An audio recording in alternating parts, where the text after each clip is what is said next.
You can spend years surrounded by people and still wake up one day with no idea who you are. You learned how to be accepted, how to avoid disappointing others, and how to become the version of yourself that kept everyone comfortable. But somewhere inside that performance, your real voice disappeared. Welcome to The Lonely Road, an audiobook for anyone who feels surrounded yet unseen, connected yet strangely lost. This journey is not about rejecting people. It is about understanding how the need to belong can slowly separate you from yourself, and why walking alone may become the only way back. Welcome. As you listen, one question will follow you. Who would you become if you stopped living for the crowd? The answer begins with the first quiet moment when you chose their acceptance over your truth. Chapter 1. The first time you left yourself. That first quiet moment may be impossible to remember because it did not feel like betrayal. It probably looked harmless. Perhaps you expressed an opinion and watched someone's face change. Perhaps you showed excitement about something and heard laughter instead of encouragement. Perhaps you said no, only to be called selfish, difficult, or ungrateful. Nothing dramatic happened, yet something inside you took careful notes. You learned that honesty could create distance. You learned that being different could make you a target. You learned that people were warmer when you agreed, easier when you remained silent, and more approving when you became what they expected. So you made a small adjustment. You hid one opinion, softened one boundary, abandoned one preference. It seemed like a reasonable price for belonging. But one adjustment became another. Soon, you were no longer asking, "What do I truly think?" You were asking, "What answer will keep this moment peaceful?" You stopped choosing clothes because you liked them and began imagining what others might say. You stopped speaking freely because every sentence passed through an invisible committee inside your mind. Before making a decision, you pictured the faces of your family, friends, partner, or co-workers. Their possible reactions arrived before your own desire had a chance to speak. This is how a person becomes fluent in everyone else and slowly becomes a stranger to themselves. You may recognize it in the phrase, "I don't mind." Someone asks where you want to eat, what movie you want to watch, where you want to go, or what you want from the relationship. Your answer comes automatically. Anything is fine. You call yourself easygoing. Other people praise you for being flexible. But sometimes flexibility is not peace. Sometimes it is fear wearing good manners. There was once a man who was known by everyone as the person who never caused trouble. At work, he accepted extra responsibilities without complaint. With friends, he followed whatever plans they made. At home, he agreed with decisions before asking himself how he felt. People described him as calm, generous, and dependable. One afternoon, he sat alone in a small restaurant. The server handed him a menu and asked what he wanted. He looked at the page for a long time. There was nobody beside him to impress, accommodate, or follow. Yet instead of feeling free, he felt uncomfortable. He kept imagining what other people would order, what they would consider too expensive, and which choice would make him appear sensible. It was only a meal, but the moment frightened him. He realized he had spent so many years adapting to other people that even his smallest preferences required permission. He had not simply become considerate. He had trained himself to disappear. Many people reach this realization during a larger decision. They are offered a career they do not want but accept because their family will be proud. They remain in friendships that exhaust them because leaving would make them appear disloyal. They stay in relationships where they are repeatedly diminished because being alone feels like public failure. They build lives that look respectable from the outside while privately wondering why success feels so empty. The answer is painful. A life cannot feel like yours when most of its decisions were made to prevent other people's disappointment. This does not mean every compromise is self-betrayal. Love requires consideration. Families require patience. Friendships require flexibility. Maturity means understanding that you cannot always get what you want. But healthy compromise allows two people to remain present. Self-abandonment removes one person entirely, and that person is usually you. The difference can be felt in what remains afterward. A healthy compromise may disappoint you, but it does not make you feel invisible. Self-abandonment leaves quiet resentment. You say yes, then feel angry that nobody noticed you wanted to say no. You help, then feel used. You remain silent, then replay the conversation for hours, imagining everything you wish you had said. You blame others for overlooking needs you have trained yourself to hide. Over time, this creates a painful contradiction. You want people to know the real you, but you keep presenting the version least likely to be rejected. You want honest connection, but you edit yourself before anyone can meet you. You want to feel chosen, yet the person being chosen is often a carefully managed performance. Then you wonder why closeness still feels lonely. The crowd is not always a large group. Sometimes the crowd is one person whose approval controls your decisions. Sometimes it is a parent whose disappointment still frightens the child inside you. Sometimes it is a partner whose moods have trained you to walk carefully. Sometimes it is an imagined audience that exists only in your mind, judging choices nobody has even seen. Leaving the crowd, therefore, does not always begin by physically walking away. It begins by noticing how often the crowd has been allowed to enter your private decisions. It begins when you catch yourself looking at someone's face before finishing your sentence. It begins when you hear yourself saying, "I don't mind," and pause long enough to discover that perhaps you do. That pause is where you begin returning. The next time you feel yourself agreeing too quickly, do not force yourself to become rebellious. Simply wait. Let the silence remain for a few seconds. Ask yourself, what did I want before I became afraid of their reaction? The answer may be small. You may prefer a different restaurant, need an evening alone, dislike the joke everyone is laughing at, or want to decline something you do not have the energy to carry. The importance is not the size of the preference. The importance is that you finally heard it. Every honest life is rebuilt through moments like these. Not through one dramatic escape, but through small acts of inner loyalty. Each time you notice your truth before editing it, you recover a piece of yourself. Each time you allow a preference to exist without immediately defending it, your inner voice becomes slightly clearer. Yet noticing the pattern raises a more difficult question. If abandoning yourself has caused so much emptiness, why did you continue doing it? Why would a person repeatedly trade their peace, identity, and direction for the approval of people who may never truly understand them? The answer is not that you were weak. The habit survived because at some point it protected you from something that felt more frightening than losing yourself. And until you understand what that fear was, the crowd will continue following you, even when you are completely alone. Chapter 2. The fear beneath belonging. And that is why the crowd continues following you, even when nobody is physically present. Long after the room becomes empty, the fear remains. It sits beside every decision and quietly asks, what will they think? It watches you write a message, then makes you rewrite it 5 times so you do not sound too honest. It follows you into shops, relationships, workplaces, and private dreams. It does not need anyone to criticize you anymore because it has learned to criticize you on their behalf. This fear did not begin as weakness.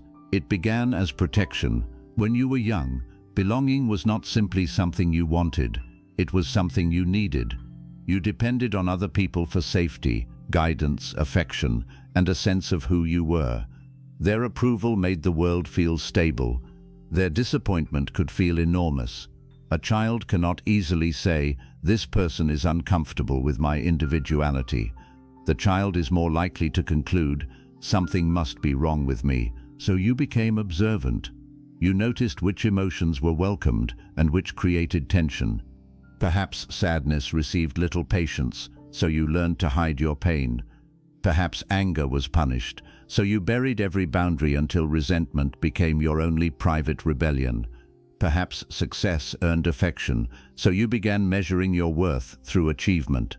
Perhaps being helpful kept the family peaceful, so you became responsible for everyone's feelings before you understood your own. You may have been praised for these adaptations. People may have called you mature, easy, strong, thoughtful, or selfless. Nobody saw the fear beneath those qualities. Nobody asked whether your kindness came from love or from terror that saying no would make you unlovable. The habit grew stronger outside the home. At school, you saw how quickly difference could become isolation. One unusual opinion could invite laughter. One mistake could follow someone for months. The safest position was somewhere near the center of the group. Not too strange, not too honest, not too visible. You learnt the language of the crowd and discovered that belonging often came with unspoken conditions. Wear what we approve of. Laugh when we laugh. Dislike whom we dislike. Do not become too successful, too different, too serious, too emotional, or too free. Nobody had to state these rules. You could feel them. The deepest fear was never simply being alone. It was being rejected while fully known. Being alone by choice can be peaceful. Being pushed away after showing your real self feels entirely different. It creates the terrifying possibility that authenticity may cost you love. That is why many people would rather be accepted for a false version of themselves than risk being rejected for who they truly are. The false acceptance feels safer, at least in the beginning. You receive invitations, people call you agreeable, conflict remains low, you appear to belong, yet somewhere beneath that approval, a painful awareness survives. They are close to you, but they do not actually know you. Consider a woman who grew up being known as the dependable daughter.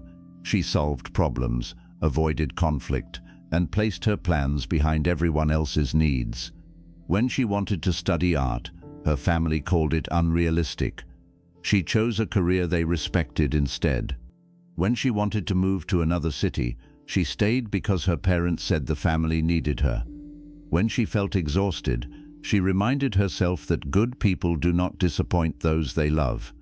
Years later, she received a promotion. Her family celebrated. Her friends congratulated her. Everything looked successful, yet when she returned home that evening, she sat in her car and cried. She could not explain the tears because nothing had gone wrong. That was the problem. She had built the life everyone wanted for her, and it was working perfectly. There was no disaster to blame, no obvious prison to escape, and no cruel person forcing her to stay.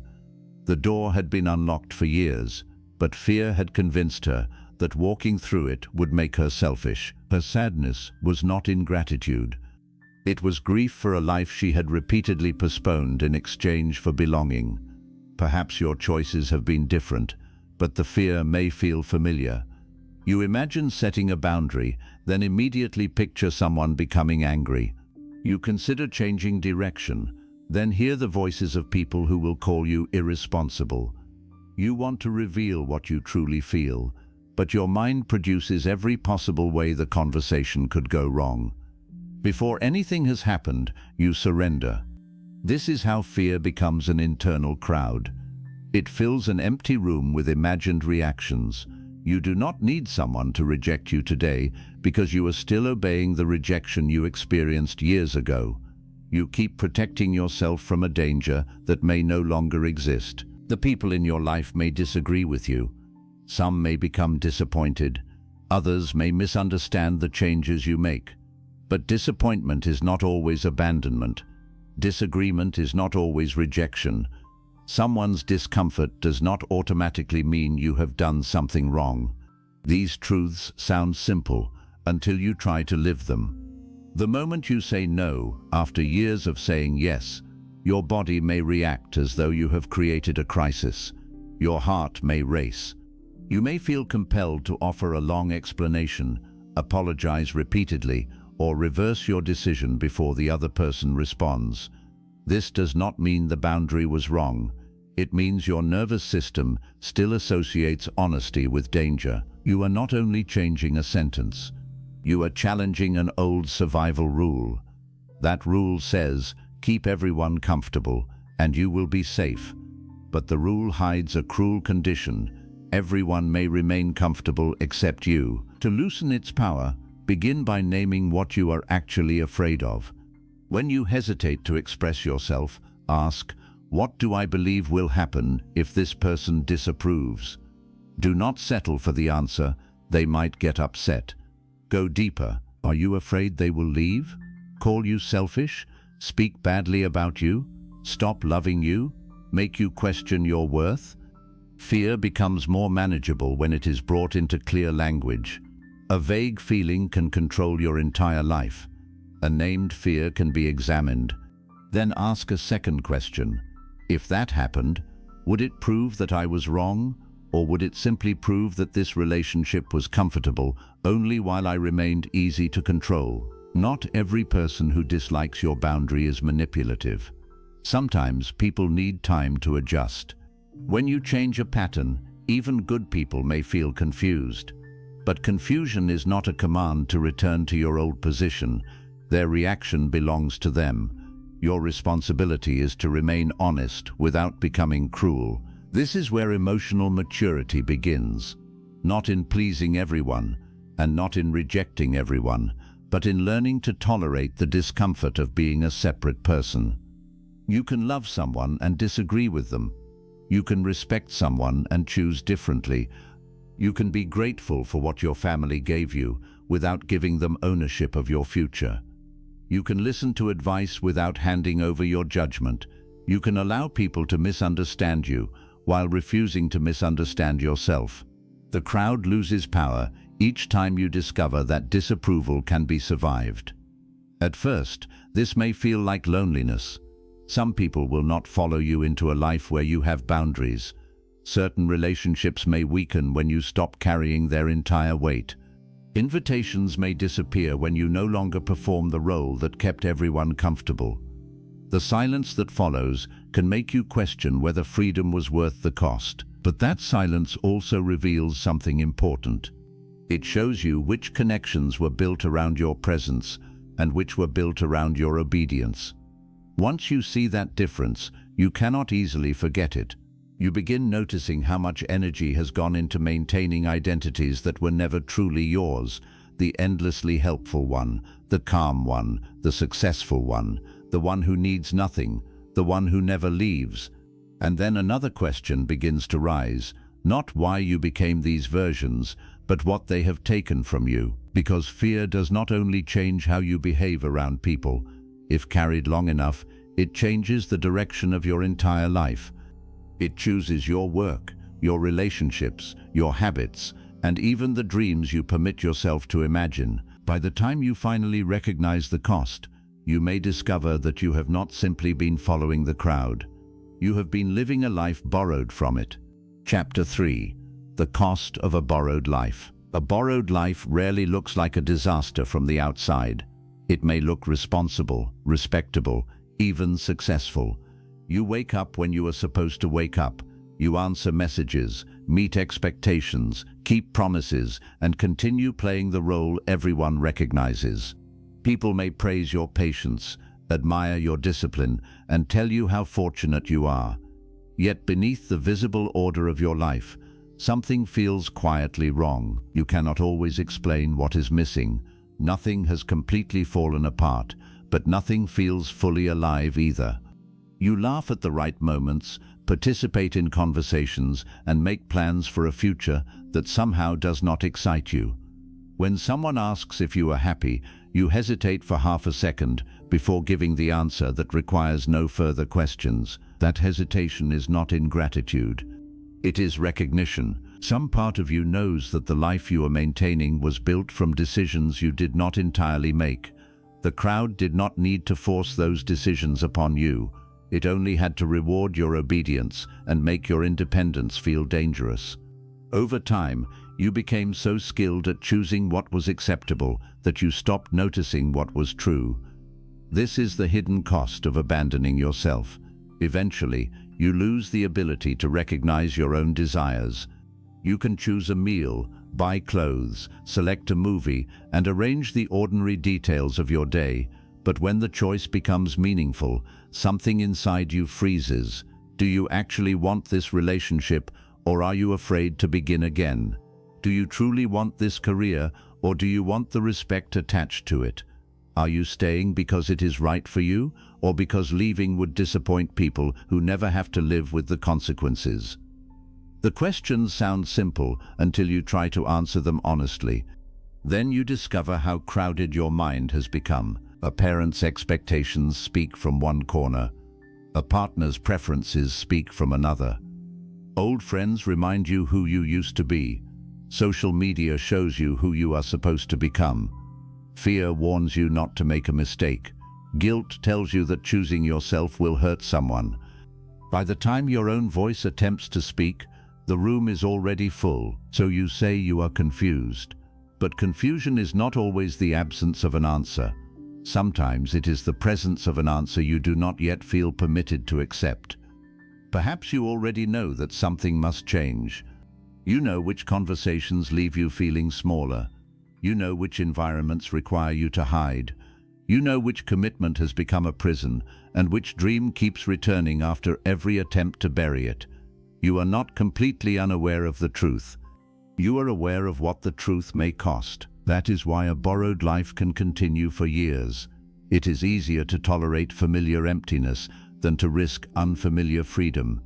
Emptiness asks only that you repeat yesterday. Freedom asks you to take responsibility for tomorrow. There was a man named Adrian who had built what everyone around him considered a good life. He had a stable career, a comfortable home, loyal friends, and a family that proudly spoke about his achievements. He was the person people called when they needed help because he rarely refused. At work, he accepted responsibilities no one else wanted. At home, he kept his opinions soft and his frustrations private. He believed this was what maturity looked like. On Sunday evenings, however, Adrian felt a heaviness he could not explain. Nothing terrible happened on Sundays. That was precisely the problem.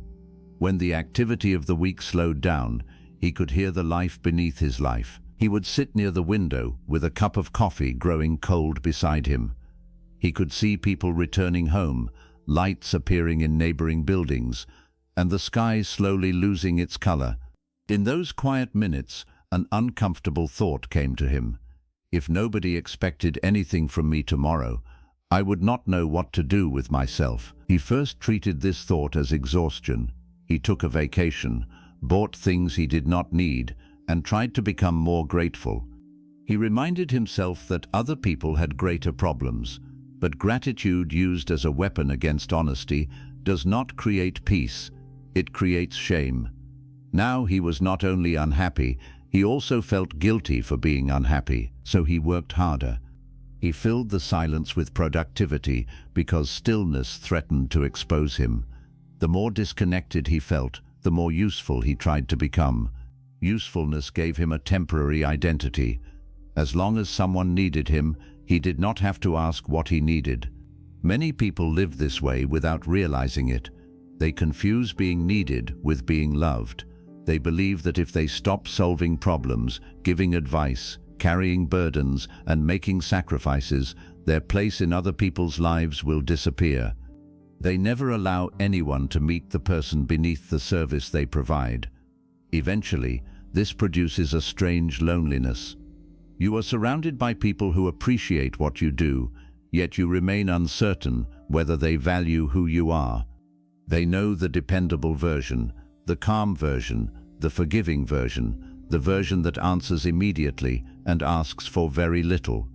They may know your schedule, your habits, and your history, but they do not know the thoughts you swallow before speaking. And how could they? You have spent years protecting them from the truth of you. This is one of the most painful consequences of living for acceptance. You begin blaming others for failing to understand a self you have never allowed them to see. You feel overlooked, but you keep hiding. You feel unheard, but you continue saying what will be accepted. You want someone to notice that you are tired. Yet each time they ask, you smile and say that everything is fine. The resentment grows quietly.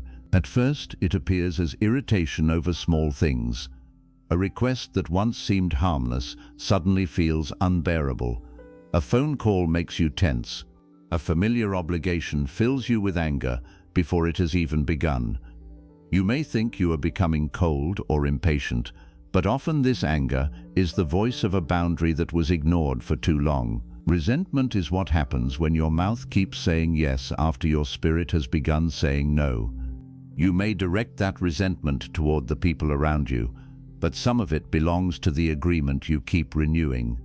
Every time you abandon your truth to preserve someone else's comfort, you participate in your own disappearance. This does not excuse those who manipulate, pressure, or control you. It simply returns one piece of power to your hands. The pattern cannot change while you believe that every choice belongs to someone else. Mind and hand. Adrian began to understand this after receiving another promotion. His colleagues gathered around him, shook his hand and told him that he deserved it. His parents called that evening and spoke with pride. Messages arrived from people he had not heard from in months. By every visible measure, the day was a success. But when he returned home, he placed his keys on the table and stood alone in the dark. He did not feel joy. He felt trapped. The promotion was not merely a new position. It was another door closing behind him. More responsibility, more recognition, more reasons to remain on a path he had never consciously chosen. He realized that he had spent years climbing toward a destination because people applauded each step. Now he was high enough to see that the ladder was leaning against the wrong wall. This kind of realization can be frightening because it does not arrive with an immediate solution. Awareness removes the comfort of pretending, but it does not instantly reveal the way forward. For a while, you may feel worse. The old life no longer fits, and the new life has not yet taken shape. This is where many people turn back. They mistake the discomfort of awakening for proof that they should remain asleep.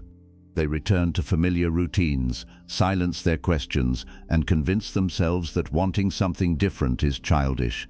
They say, "This is simply how life is." But what they often mean is, "I am afraid of what honesty would require from me." The body usually recognizes this truth before the mind accepts it. It appears in the exhaustion that sleep does not cure. It appears in the tension you feel before seeing certain people, the heaviness that enters your chest on the way to work, or the relief you experience when plans are unexpectedly cancelled. It appears in the way you come alive while discussing a possibility you keep calling unrealistic. Your body is not always giving you a final answer, but it is constantly providing information. It notices where you expand and where you disappear.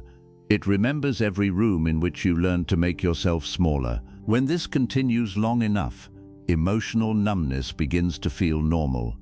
You stop expecting joy and settle for relief. You no longer ask whether something makes you feel alive. You ask whether you can endure it. Weekends become recovery periods for a life that keeps draining you. Entertainment becomes escape rather than enjoyment. Rest becomes difficult because the moment you stop moving, the buried questions return. You may begin to believe that you have lost your ambition, your passion, or your ability to feel deeply, but perhaps those qualities did not vanish. Perhaps they became tired of being ignored. There is only so long that the inner self can knock on a locked door before it becomes quiet. That quietness can be mistaken for peace.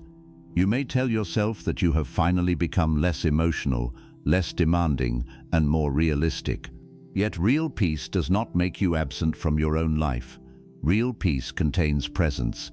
It allows you to feel sadness without becoming lost in it, to experience desire without being ashamed of it, and to make choices without needing universal approval.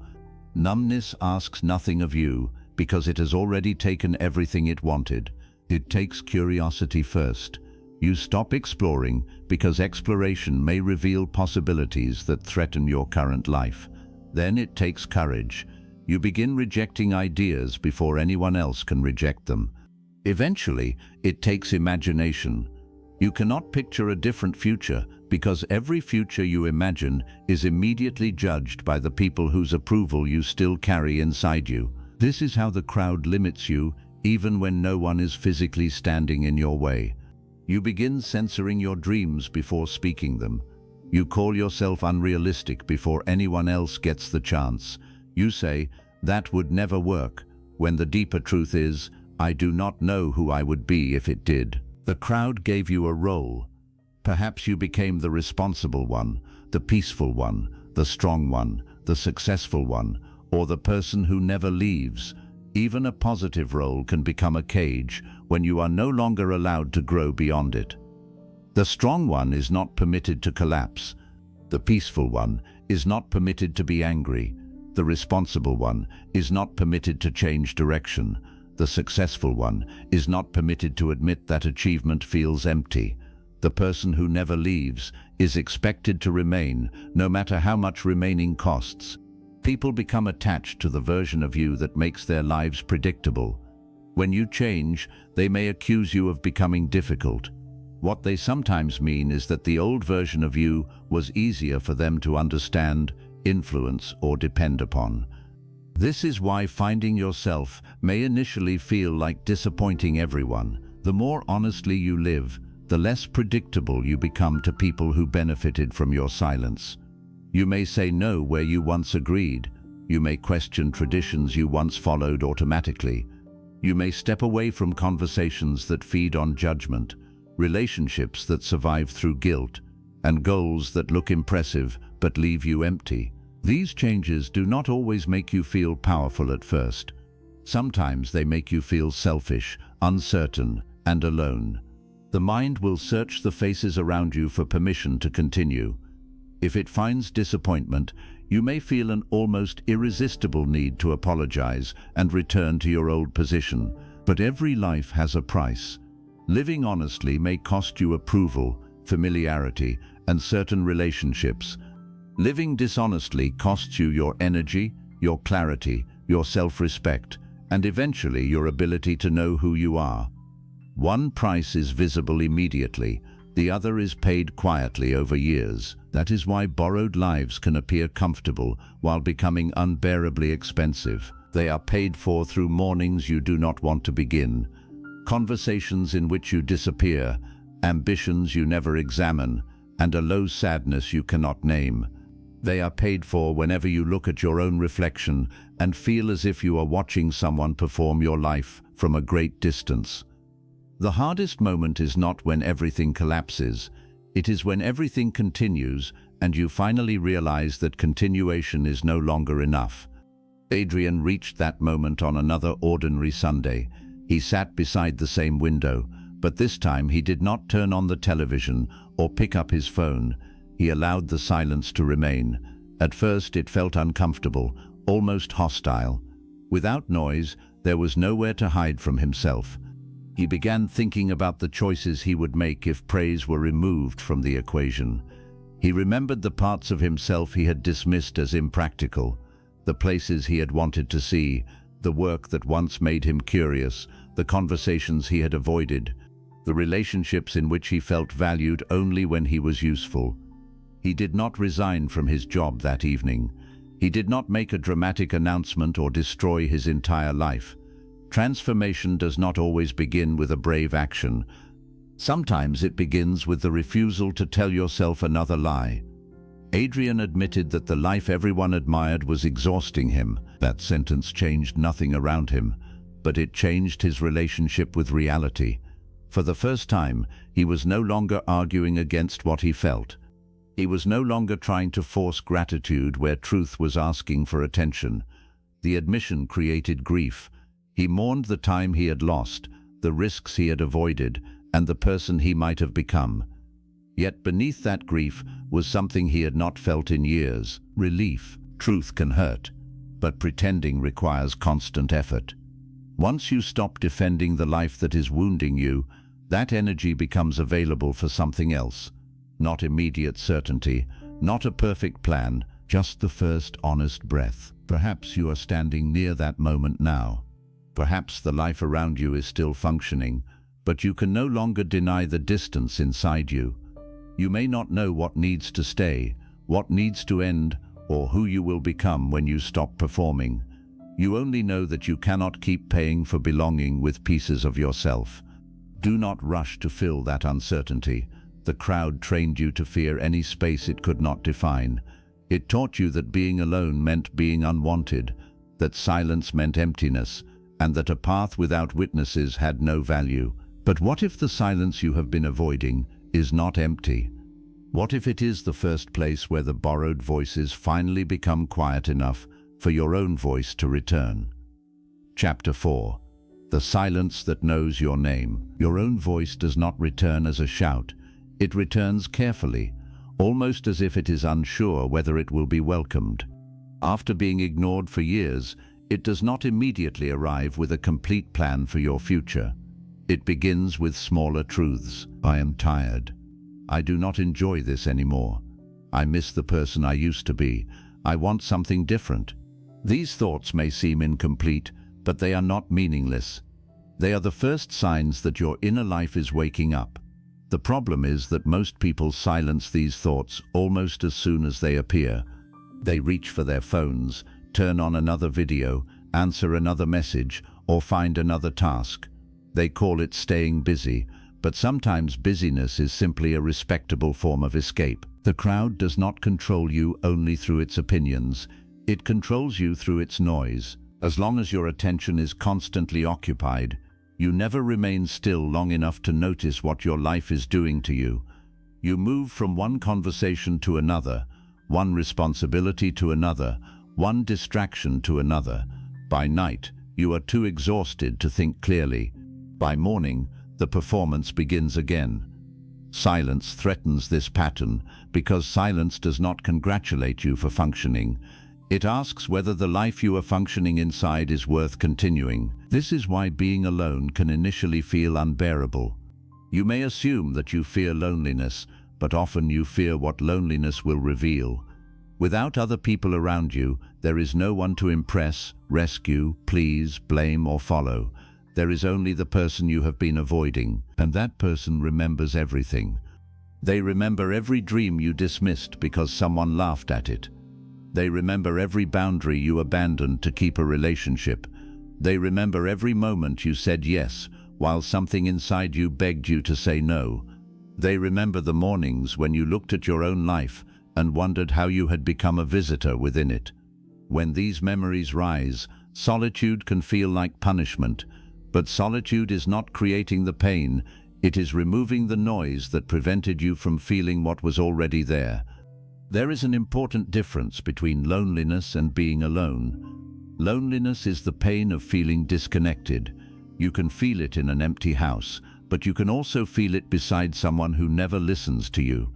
You can feel it at a crowded table where everyone knows your name but no one knows your heart. You can feel it in a relationship where you are constantly touched, yet never truly seen. Being alone is simply the absence of company. It is a condition, not a wound.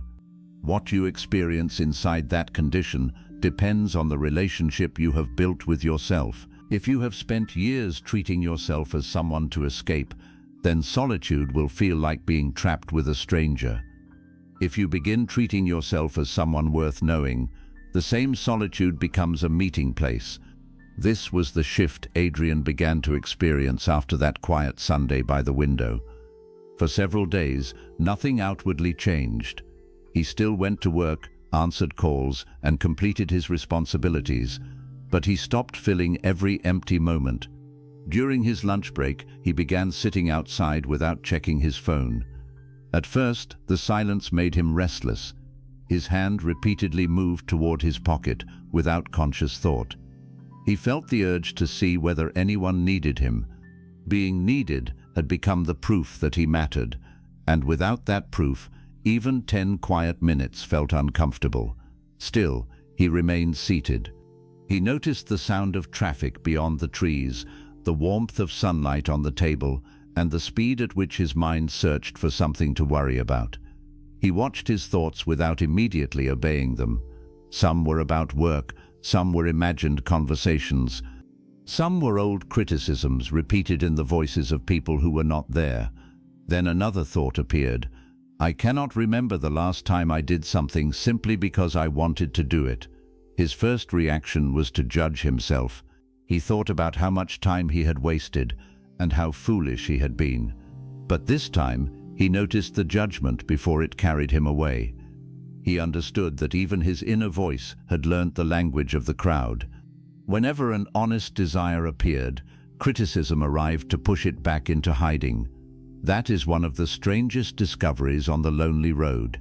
Not every voice inside you belongs to you. Some voices are echoes. A teacher who once embarrassed you may still speak whenever you attempt something unfamiliar. A parent's fear may appear whenever you consider taking a risk. A former partner's criticism may return whenever you begin feeling confident. The crowd becomes internal, and long after you leave the room, its judgments continue speaking as if they are your own conclusions. You may think you are being realistic when you are actually repeating someone else's limitations. You may think you are protecting yourself when you are still obeying a fear that entered your life years ago. You may think you lack confidence when, in truth, you have simply practiced distrusting yourself. Silence allows you to separate these voices. When a thought says, "People like you cannot do that," silence gives you room to ask, "Who taught me this?" When guilt says, "Choosing yourself makes you selfish," silence allows you to examine who benefited from that belief. When fear says, "Everyone will leave," silence asks whether everyone who remains only because you abandon yourself is truly staying with you. This is not about blaming every struggle on the past. It is about understanding that a belief can live inside you without belonging to you. You inherited some fears before you were old enough to question them. You accepted certain definitions of success, love, loyalty, and responsibility because they were handed to you by people you trusted. But an inherited belief is not a permanent truth. You are allowed to examine what shaped you. You are allowed to keep what is wise and release what is wounding you. Gratitude for what someone gave you does not require lifelong obedience to everything they believed. You can love the people who raised you and still refuse to repeat their fear. You can appreciate those who supported you and still choose a direction they do not understand. This is where solitude changes from isolation into clarity. The purpose of walking alone is not to prove that you need nobody. That would be another performance, another role built from pain. Human beings need connection. We need affection, friendship, guidance, and community. The goal is not to remove everyone from your life. It is to stop using other people as a substitute for a relationship with yourself. When you do not know how to stand alone, you will accept almost anyone who prevents you from feeling abandoned. You may keep friendships that survive through gossip, relationships that feed on anxiety, and family patterns that make love feel like obligation. You may call it loyalty because admitting that you are afraid to leave would be too painful. The person who cannot bear solitude often negotiates away their dignity for company. They tolerate disrespect because silence seems worse. They continue explaining themselves to people committed to misunderstanding them. They return to places where they were repeatedly wounded because familiar pain feels safer than an empty space. They confuse someone's presence with emotional safety and someone's absence with personal failure. But solitude teaches a lesson the crowd cannot teach. Not every absence is a loss. Sometimes the empty chair is where your peace begins. Sometimes the unanswered message frees you from another cycle of proving your worth. Sometimes the invitation you did not receive saves you from entering a room where you would have betrayed yourself to belong. There are moments when being left out is not rejection.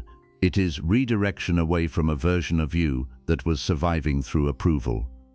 This perspective does not remove the pain immediately. When familiar people become distant, you may still grieve. When you stop chasing, the silence may feel enormous. You may question whether you mattered to them at all. You may remember the good moments and feel tempted to return, even if returning means becoming small again. Healing does not require you to pretend that losing people is easy. It asks you to stop treating every loss as proof that you made the wrong choice. Some relationships can continue only while you remain disconnected from yourself. The moment you develop boundaries, honesty, or independent desires, the relationship becomes unstable. This does not always mean the other person is cruel. Sometimes they simply learned how to relate to the version of you who never resisted. Your growth changes the agreement. You are no longer promising to be available at every hour. You are no longer accepting disrespect to avoid conflict. You are no longer translating your pain into language gentle enough for someone determined not to understand it. You are no longer making yourself responsible for everyone's emotional reaction. People who love you may need time to adjust, but they will eventually become curious about the person you are becoming. People who only loved your obedience will try to make you feel guilty for changing. Solitude helps you recognize the difference. Away from immediate pressure, you can ask questions that are difficult to ask in the presence of the person who benefits from your confusion. Do I feel peaceful after spending time with them, or do I need hours to recover? Can I disagree without being punished? Can I express a need without being called demanding? Do they celebrate my growth, or only the parts of it that remain convenient for them? These questions are not invitations to judge everyone harshly. They are invitations to stop judging yourself for noticing what hurts. For years, you may have called yourself too sensitive because certain words stayed with you. You may have called yourself difficult because you wanted mutual respect. You may have called yourself needy because you wanted consistency from someone who offered affection only when it suited them. The crowd taught you to mistrust your pain. Solitude teaches you to listen to it without allowing it to control you. Pain is not always proof that someone is wrong, but it is always information. It shows you where attention is needed. If you dismiss every uncomfortable feeling, you do not become stronger. You become easier to wound because you never investigate the wound. Strength begins when you can sit beside your pain without immediately running back to the person, habit, or distraction that caused it. Adrian began taking long walks on Sunday mornings. He did not turn them into a challenge or announce them to anyone. He walked because movement made honesty feel less frightening. Some mornings, his mind remained crowded. On others, moments of clarity appeared. He remembered that, as a younger man, he had loved working with wood. He used to build small shelves and repair old furniture in his uncle's garage. It had never seemed important enough to protect. When his career became demanding, he stopped. Years passed, and he almost forgot that the interest had belonged to him. One Sunday, he entered a small hardware shop and bought a simple set of tools. The purchase did not change his career or solve his loneliness. But when he carried the tools home, he felt something unfamiliar. He felt connected to a choice. No one had suggested it. No one needed to approve it. It would not improve his reputation or make him more useful. It was a small decision with no audience, and that was exactly why it mattered. Finding yourself again often begins like this, not with a dramatic escape, but with private acts of recognition. You read the book that interests you instead of the one that makes you appear intelligent. You wear something because it feels like you. You spend an afternoon without explaining where you are. You return to a forgotten interest without asking whether it can become profitable. These moments may appear insignificant, but they teach your mind something essential. Your preferences are allowed to exist even when no one rewards them. At first, you may not know what you enjoy. Do not panic. If you have spent years following external signals, your inner signals will be weak. You have not lost yourself forever. You have simply stopped listening. A voice grows clearer when it is taken seriously. The more attention you give to your honest reactions, the more distinct they become. You begin noticing the difference between anxiety and intuition, between selfishness and self-respect, between temporary discomfort and genuine misalignment. You stop treating every feeling as a command, but you no longer dismiss every feeling as weakness. This is the maturity solitude can build. You do not obey every impulse, and you do not betray every desire. You listen, examine, and choose. Slowly, being alone stops feeling like evidence that nobody wants you. It begins feeling like evidence that you no longer need constant witnesses to know that you exist. You can sit in a quiet room without searching for someone to confirm your worth. You can make a decision without immediately announcing it. You can allow a plan to remain private while it is still becoming strong. Something sacred happens when your life is no longer performed for an audience. Your energy returns, your thoughts become less scattered. You begin seeing how much of your exhaustion came from monitoring other people's reactions. You no longer rehearse every sentence before speaking or replay every conversation afterward. You understand that being misunderstood is sometimes the unavoidable price of becoming honest. The lonely road is not empty after all. It contains everything the crowd made too much noise for you to notice. Your grief, your anger, your forgotten interests, your unasked questions, your untested courage, and the life that has been waiting beneath your performance. Yet hearing yourself is only the beginning. A voice can return and still be ignored. Awareness can become another hiding place if it never enters your decisions. You can understand every reason you lost yourself and still continue living the same way tomorrow. Sooner or later, the truth you discover in silence will ask for proof that you mean to honor it.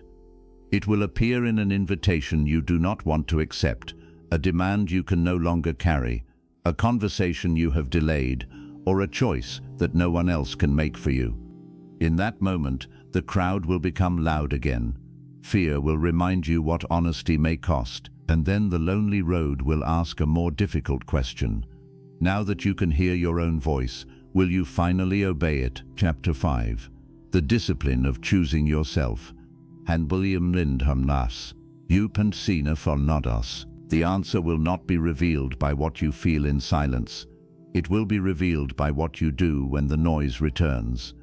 Listening to yourself can feel peaceful when you are alone. Choosing yourself becomes much harder when another person is standing in front of you, waiting for the old answer. Your heart may know what it wants, but the moment you sense disappointment in someone's face, the familiar fear rises, your body tightens, your thoughts accelerate. You begin searching for an explanation that will protect your truth without upsetting anyone. Then, before you realize what has happened, you abandon yourself again. This is why finding yourself requires more than awareness. It requires discipline. Not the harsh discipline of forcing yourself to work until you are exhausted, but the quieter discipline of remaining loyal to what you know is true, even when returning to your old role would be easier. Self-betrayal became a habit through repetition. Self-trust must be rebuilt the same way. It begins in the brief space between a request and your response. For years, you may have answered too quickly. Someone asked for your time, and you immediately agreed. Someone offered an opinion, and you adjusted your own. Someone became upset, and you rushed to repair their feelings before deciding whether you had done anything wrong. Your first practical change is not always to say no. It is to stop answering before you have listened to yourself. A simple pause can interrupt years of conditioning. You do not need to invent an excuse. You can say that you need time to think. You can check your schedule. You can respond later. The words are less important than the permission behind them. I am allowed to consult myself before giving myself away. At first, this pause may feel unnatural. You may worry that you appear selfish, cold, or difficult. In reality, you are learning to make an honest agreement rather than an automatic sacrifice. A dishonest yes may keep the moment peaceful, but it usually creates conflict somewhere else. You agree to the plan and become resentful. You accept the responsibility and perform it without care. You promise more than you can give and later disappoint the person anyway.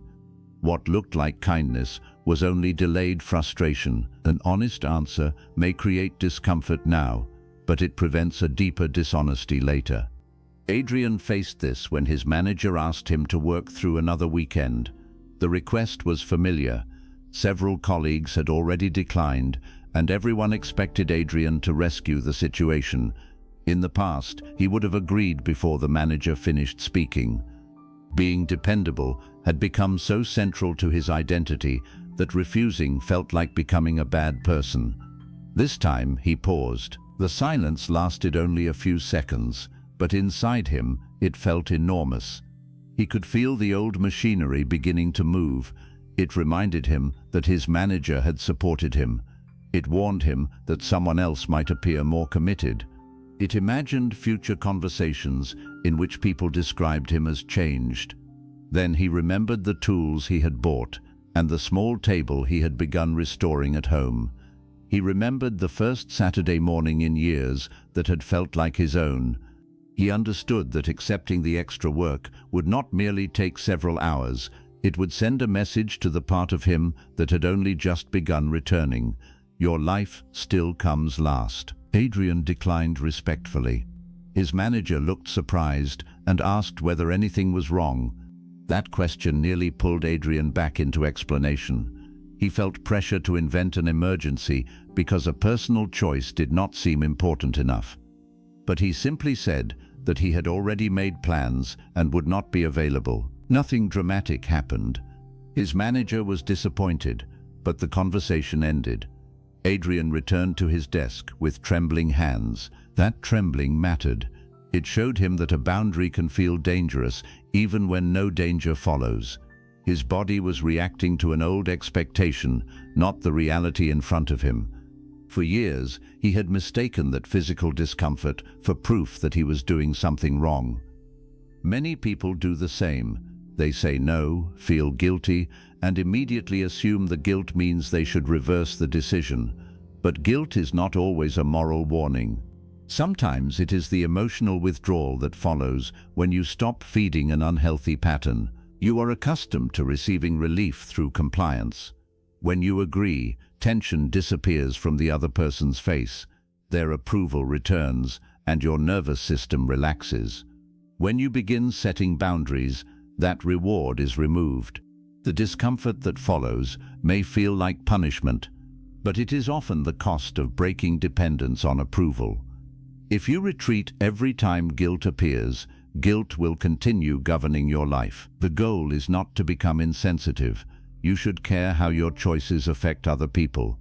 You should consider your responsibilities, keep your promises, and repair genuine harm. But caring about someone's feelings does not mean making their feelings the final authority over your life. Someone can be disappointed in your decision without your decision being wrong. Someone can dislike your boundary without your boundary being cruel. Someone can misunderstand you without requiring you to spend hours proving your goodness. Det inte modern disending, utan sampeandet. The person you are becoming must learn to survive being misinterpreted. This is where over-explaining becomes another form of self-abandonment. You may believe that if you choose the perfect words, everyone will approve of your decision, so you create long explanations, reveal private details, and turn your boundary into a debate. You keep talking until the other person finds a weakness they can challenge. A clear boundary does not require a courtroom defense. You can be respectful without placing your decision on trial. This does not mean speaking harshly. Boundaries do not need anger to become real. In fact, the strongest boundaries are often calm. They do not attack, threaten, or attempt to control another person. They simply identify what you will accept, what you will participate in, and what you will do if the pattern continues.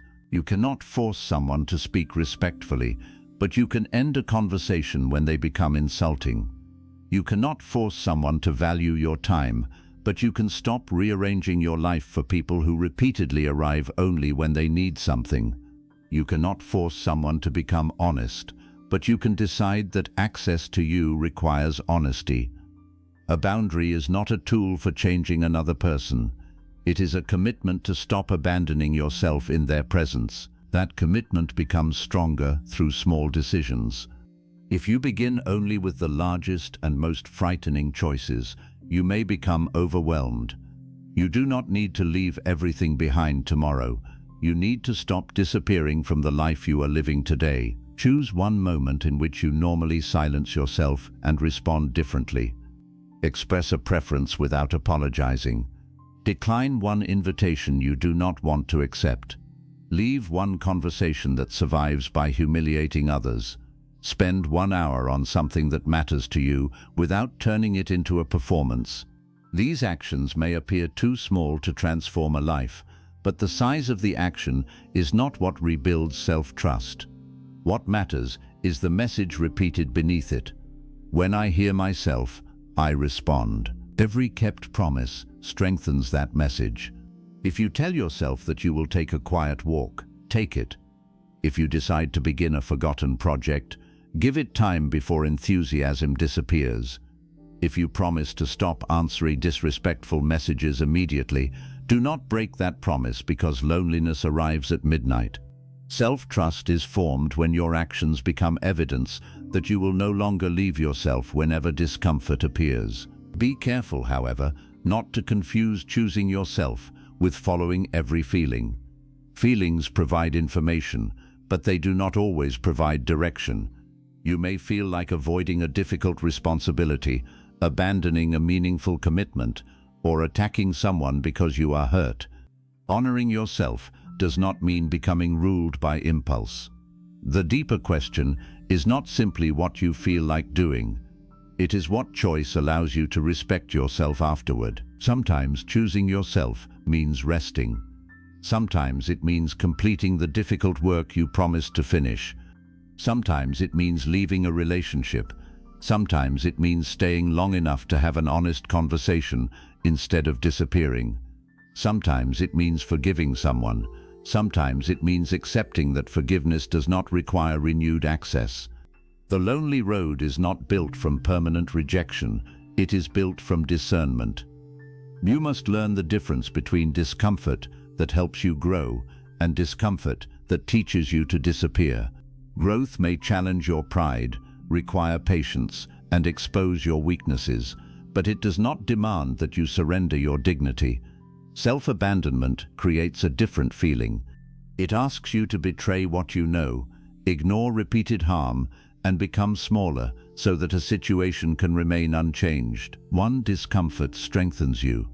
The other slowly erases you. To recognize the difference, pay attention to who you become after the experience. A difficult but healthy responsibility may leave you tired while increasing your self-respect. An unhealthy relationship may leave you doubting your memory, questioning your worth, and apologizing for needs you expressed calmly.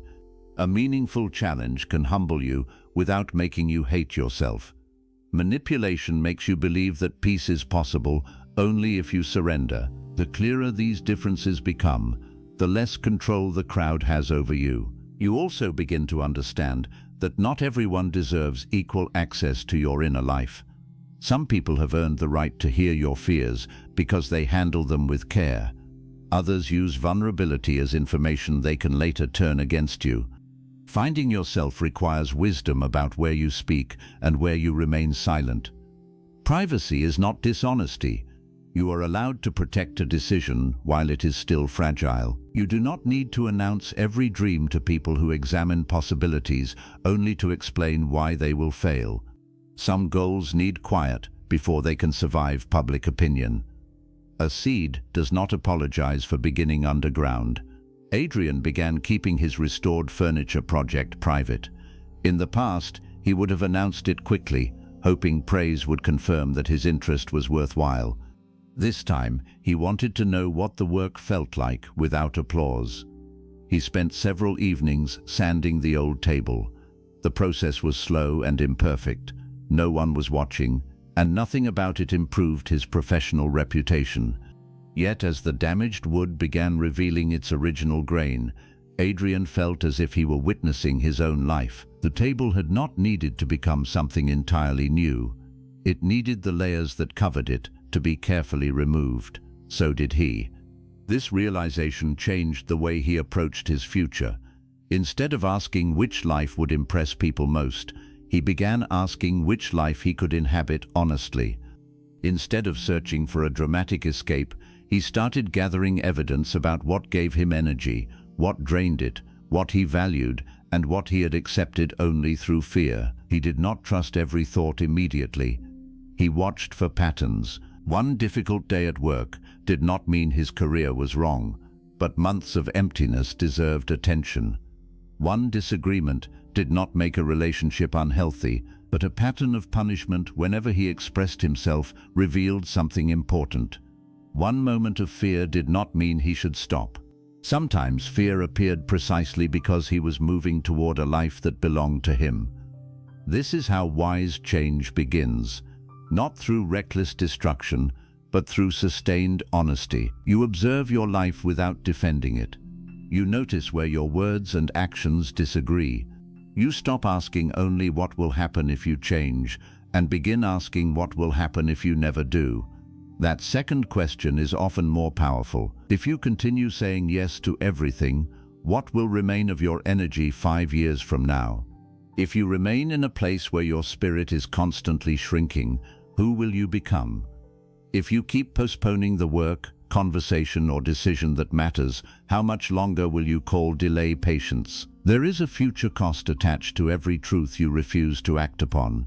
Choosing yourself means accepting responsibility for that future. It means understanding that refusing to decide is still a decision. Remaining silent protects the current pattern. Waiting for everyone to understand gives other people control over when your life may begin. You may never receive unanimous permission. The parent who fears your independence may never agree. The friend who preferred the uncertain version of you may never celebrate your confidence. The partner who benefited from your weak boundaries may never admit that your needs are reasonable. Your life cannot remain suspended until those people become comfortable with your growth. This does not require you to stop loving them. It requires you to stop asking love to do the work of courage. Love can inspire a decision, but it cannot make the decision for you. At some point, you must become willing to stand inside your own choice, without using another person's approval as emotional shelter. That is where the discipline deepens. It is relatively easy to choose yourself once. It is harder to repeat that choice when the reaction arrives. Someone becomes distant. A familiar invitation stops coming. Your phone becomes quieter. You begin missing the version of life in which you knew exactly what role to play. The mind may romanticize what you left. It may remember the moments of belonging and forget how much of yourself you had to hide to experience them. It may tell you that loneliness proves you made a mistake. This is the point where many boundaries collapse. Not because the person's behavior changed, but because the silence became difficult to bear. You must remember that self-respect is not proven in the moment you walk away. It is proven in the nights when you are tempted to return simply because being alone hurts. There will be moments when choosing yourself does not feel powerful. It will feel like grief. You may cry over people you know you cannot safely return to. You may miss places that were never good for you.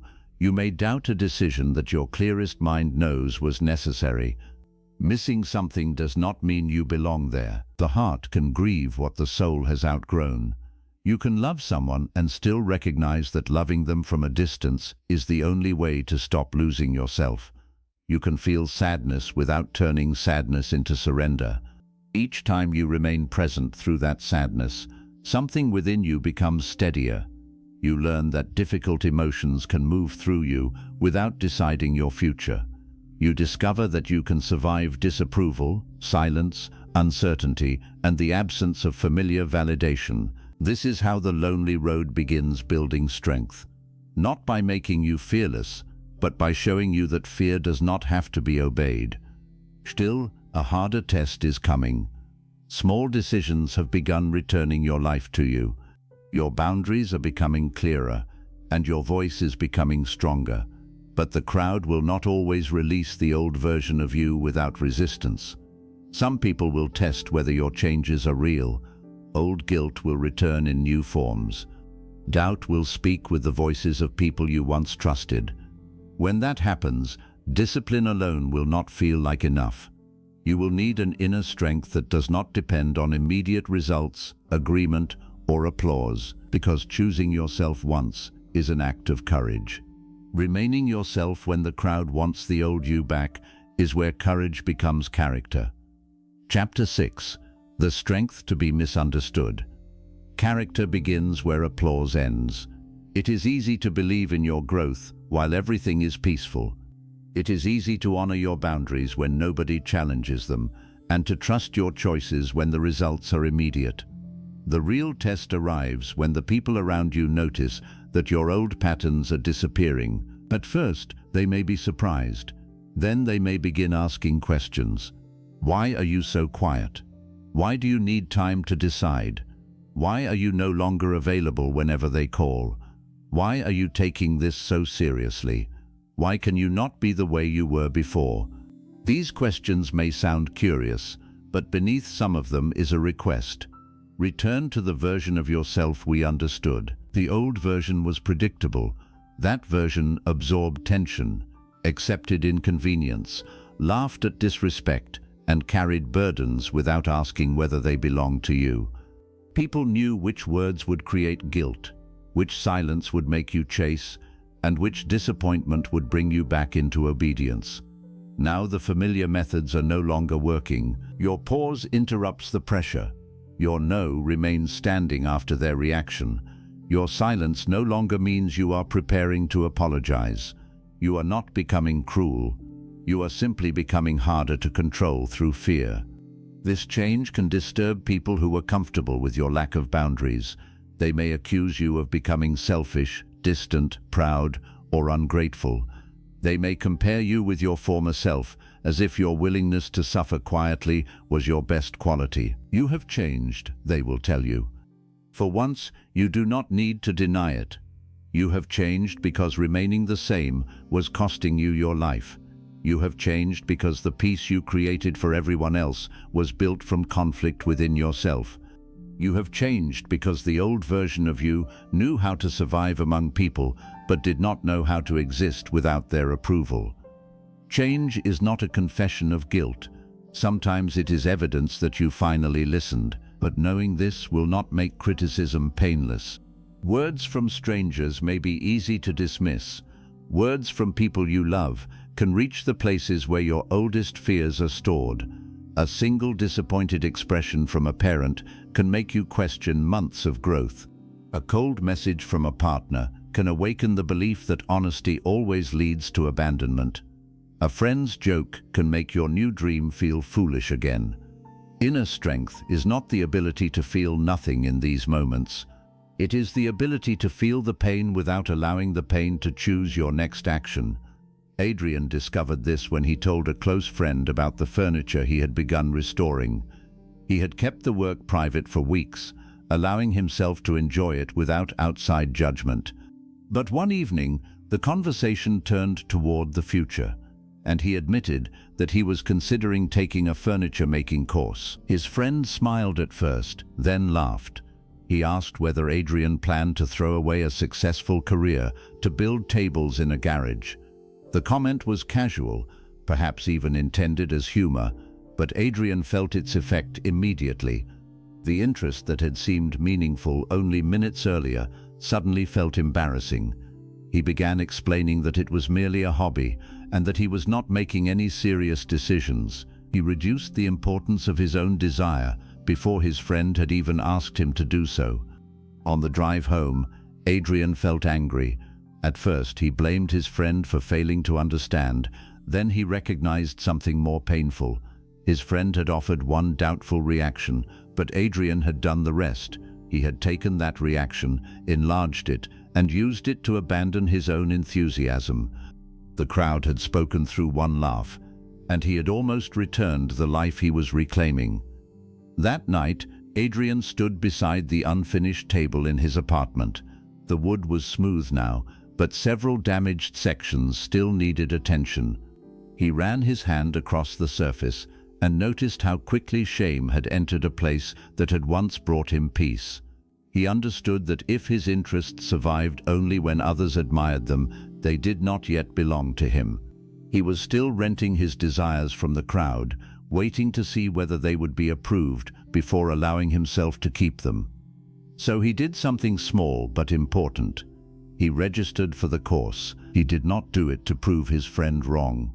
If rebellion becomes the reason for your choices, the crowd still controls you. You are merely moving in the opposite direction. Adrian registered because the work made him feel present, curious, and honest. The decision was not against anyone. It was for the life quietly returning within him. This distinction matters. Finding yourself does not mean becoming the opposite of what people expect. If the crowd says stay and you automatically leave, you are still reacting to the crowd. If they say be quiet and you speak only to shock them, their opinion remains at the center of your behavior. Opposition can look like freedom while remaining another form of dependence. Real independence is calmer. It considers advice without surrendering authority. It does not need everyone to agree, but it also does not reject wisdom simply because it came from someone else. It asks whether a choice matches your values, responsibilities, and reality. You are not trying to become impossible to influence. You are learning to become difficult to control. Wise people can still correct you. Love can still challenge you. Honest feedback can reveal blind spots that solitude cannot show. The question is not whether someone disagrees with you. The question is what their disagreement is trying to protect. Some advice protects your well-being. It asks careful questions, respects your right to decide, and remains kind even when you choose differently. Control protects another person's comfort. It uses fear, shame, urgency, withdrawal, or guilt to make your decision for you. Wisdom gives you something to consider. Control tells you that consideration is disobedience. As your inner strength grows, you become better at hearing the difference.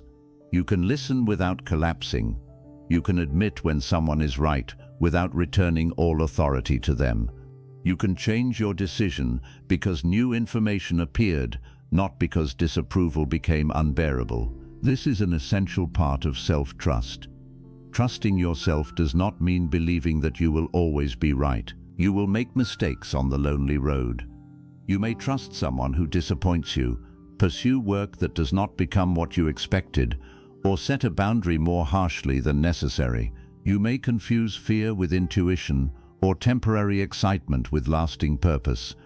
The crowd may use these mistakes as evidence that you should never have chosen for yourself. It may remind you how safe life was when you allowed others to decide. In vulnerable moments, you may believe it, but making your own mistake is not the same as losing yourself. When you choose consciously, you can learn consciously. You can examine what happened, repair what needs repairing, and change direction without turning the mistake into proof that your voice cannot be trusted. Self-trust is not confidence that every decision will succeed. It is confidence that you will remain present, honest, and responsible when a decision does not. A child learning to walk is not told that falling proves the floor should make every future decision. Yet adults often treat one painful choice as evidence that they must surrender their independence forever. Strength allows you to fail without crawling back into obedience. It also allows you to apologize without abandoning your dignity.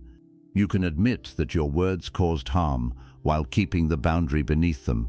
You can regret the way you expressed yourself without pretending that your need was unreasonable. You can become softer without becoming available for the same wound. A sincere apology repairs behavior. It does not erase identity. This balance protects you from becoming hardened by your growth. Some people escape years of people-pleasing and swing toward emotional isolation.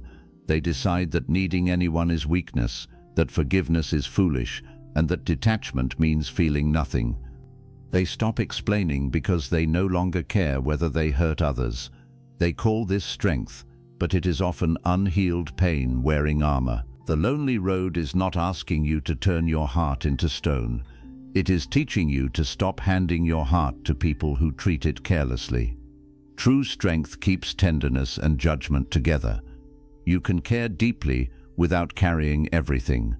You can understand why someone behaves as they do without volunteering to remain wounded by it. You can forgive their humanity while limiting their access to yours. This is especially difficult when you know the pain behind another person's behavior. You may understand that the controlling parent is afraid, the inconsistent partner has old wounds, or the disrespectful friend uses humor to hide insecurity. Compassion makes you see their struggle, but compassion does not require you to become the place where that struggle causes endless damage. Understanding explains behavior. It does not automatically excuse it. You are allowed to love someone and still refuse the version of the relationship they are offering. You are allowed to hope they heal without making your life the waiting room for that healing. This kind of strength may look quiet from the outside. There may be no dramatic confrontation, no final speech, and no moment in which the other person admits everything. You simply stop participating in the pattern. You answer fewer calls that exist only to drain you.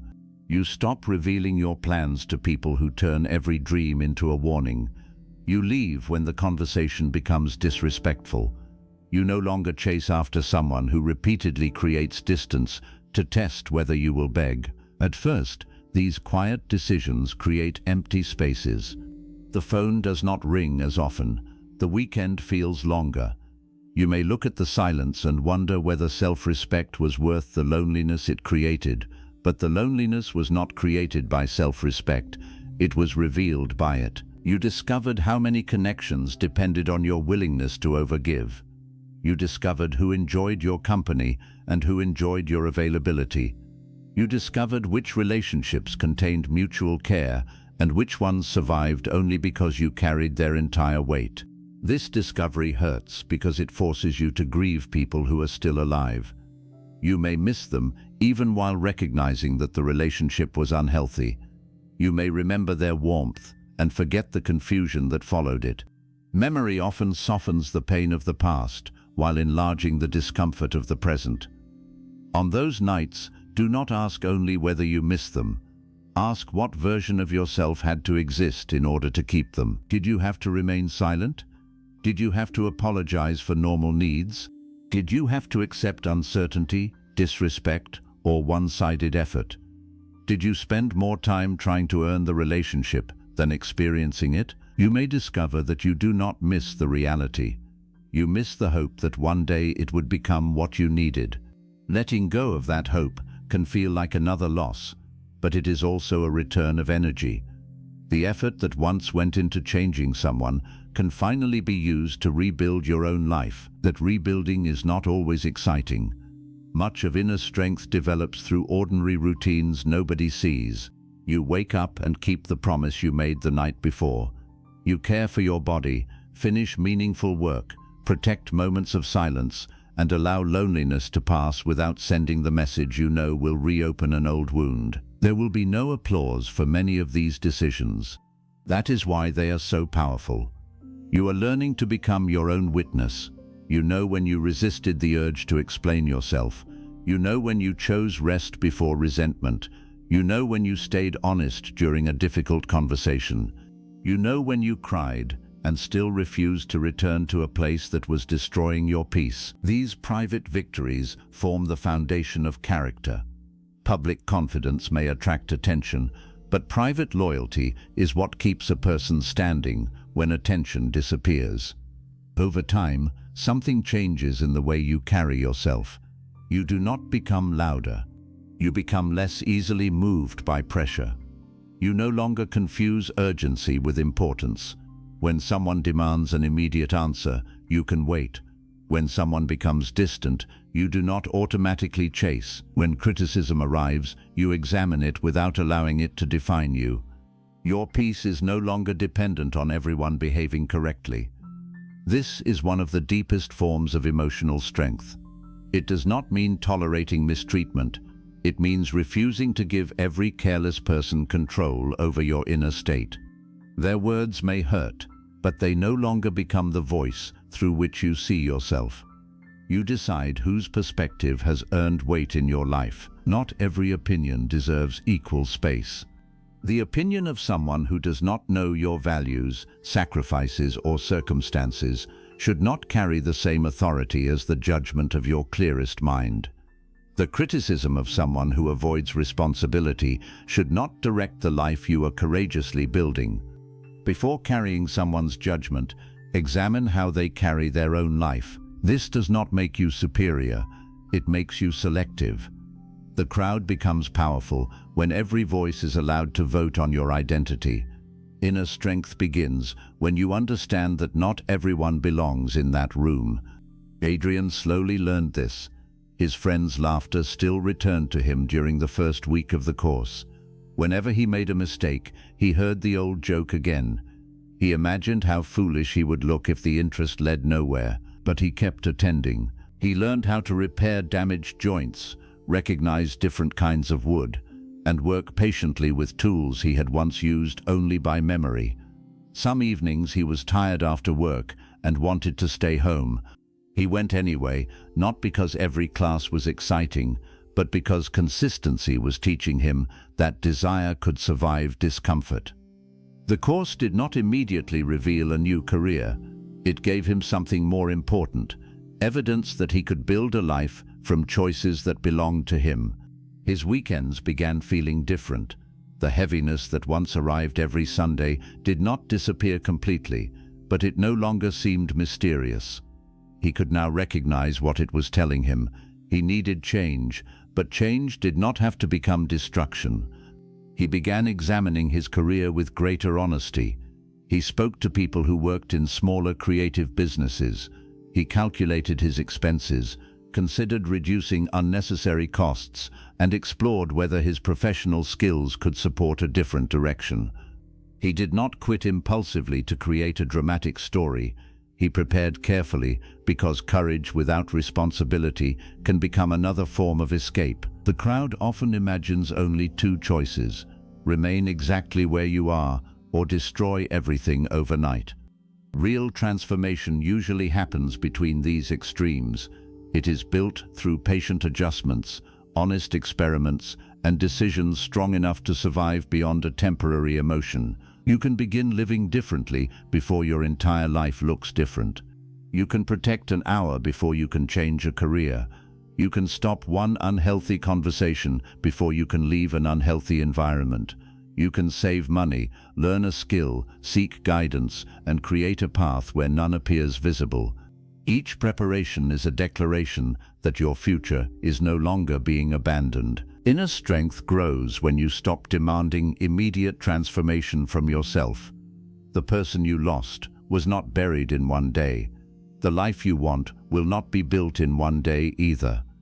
You are not late because rebuilding takes time. Rushing often comes from the same crowd you are trying to leave. You see other people's progress and feel ashamed of your pace. You compare your beginning with someone else's visible result. Then you either force a change you are not prepared to sustain or decide that trying is pointless. The lonely road has its own pace. It asks you to move honestly, not impressively. Some seasons will contain visible progress. Others will look still from the outside while your roots are becoming strong enough to hold what comes next. Do not confuse quiet preparation with failure. A life can change direction before anyone sees it turn. As this strength develops, you stop fearing solitude in the same way. You still enjoy companionship, but you no longer accept any company to avoid an empty room. You become more patient about who enters your life because you are no longer asking strangers to rescue you from yourself. The quality of your relationships begins to change. You are less interested in people who create constant intensity and more drawn to those who bring steadiness. You stop mistaking unpredictability for passion, jealousy for devotion, and emotional dependence for closeness. Healthy connection may initially feel unfamiliar because it does not force you to prove your worth. There is no exhausting chase, no constant uncertainty, and no need to earn basic respect. If chaos once felt like love, peace may feel empty until your nervous system learns that safety is not boredom. Give yourself time to learn this new language. The strongest version of you will not be the person who needs nobody. It will be the person who can need others without losing themselves inside that need. You can receive love without becoming dependent on approval. You can ask for help without handing away your judgment. You can belong without performing. This is the paradox of the lonely road. Walking alone teaches you how to walk beside others without disappearing. You begin choosing relationships from wholeness rather than fear. You no longer ask only whether someone wants you. You ask whether you can remain yourself in their presence. You notice whether the connection gives both people room to grow. You understand that real belonging does not require the death of individuality. The right people do not demand that you become smaller so they can feel secure. They may challenge you, disagree with you, and reveal truths you would rather avoid, but they do not make love conditional upon your self-erasure. You will recognize them by the freedom you feel to be honest. Until those relationships appear, do not treat the space around you as evidence that you are unlovable. Empty space is not always a verdict. Sometimes it is preparation. It prevents the wrong connections from occupying every part of your life and gives you room to recognize something healthier when it arrives. Adrian eventually completed the table. It was not perfect. A shallow mark remained near one corner, and the color was slightly uneven, where the wood had absorbed the finish differently. In the past, these flaws would have embarrassed him. He would have imagined what others might notice. This time, he placed the table beside the window. On the first Sunday after finishing it, he sat there with his coffee. The same buildings stood across the street. The same evening light faded from the sky. His career had not yet changed, and many questions remained unanswered. But the silence felt different. It no longer seemed like an empty space waiting for someone else to fill it. It felt like a room he had finally entered. The table beneath his hands was proof that he could remain with something, shape it slowly, and allow imperfection without throwing it away. He realized he had been trying to do the same with himself. He did not need to recover some untouched version of the person he had been before the crowd. That person had lived through too much to return unchanged. He needed to build from what remained: his honesty, his grief, his mistakes, his forgotten interests, and the strength developed each time he chose not to leave himself again. You may be waiting to feel completely healed before you begin living truthfully. But healing often arrives because you begin living truthfully. Confidence follows evidence, peace follows alignment, strength follows the moments when fear speaks and you continue anyway. One day you look back and realize that the road did not become easier. You became less willing to abandon yourself upon it. The criticism that once controlled you becomes information you can examine. The silence that once terrified you becomes a place of restoration. The absence of applause no longer makes your effort meaningless. You know why you are walking, even when nobody else understands the direction. That is inner strength. It is not coldness, isolation, or the refusal to need love. It is the quiet certainty that you will not trade yourself for love again. It is the ability to remain open-hearted without remaining unprotected. It is trusting that even if a choice leads through grief, you will stay beside yourself until the grief becomes wisdom. And slowly, almost without noticing, you stop measuring how far you are from the crowd. Your attention turns toward the horizon. For the first time, you are no longer walking alone merely to escape the life that was never yours.